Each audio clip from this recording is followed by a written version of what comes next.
forehand Kei ends this point with? Strange, right? His arms actually crossed.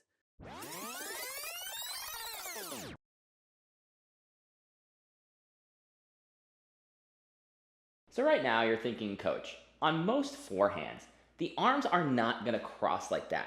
So how is this going to help my forehand? Well, the left side of your chest, it actually presses back across the body on every forehand, but normally you can't see it because that initial rotational explosion that starts the swing, it sends the left side out with momentum.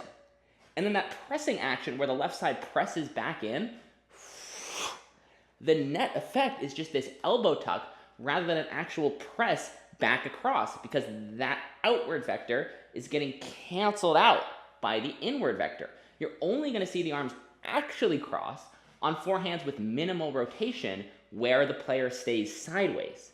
Now, if you didn't press at all, though, it would look like this.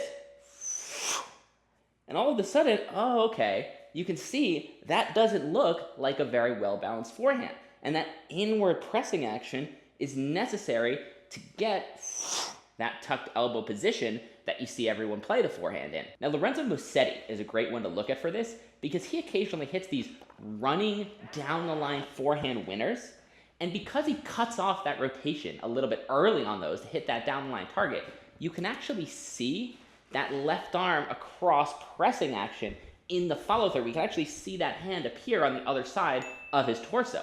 So we can see both elements at play on these kind of down the line slap shots, that early rotational explosion that sends the elbow out, and then that pressing action that finishes the swing that sends it back in.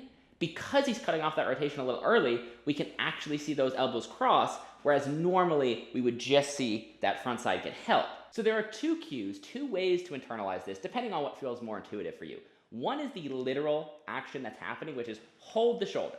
So as you swing, we don't want to let this happen. We want to hold that shoulder. The second one, and this is my favorite because I think more people find it intuitive, is it will feel like you're pressing like this, even on your regular forehands where rotation cancels out most of that inwards momentum. And that's because without pressing, you get this. And that pressing action, for most people, their brain thinks it's doing this, even if it's doing this. So now that we've got that, let's just watch one more point from Kei Nishikori and watch how expertly he uses his left side to control his forehands and overheads.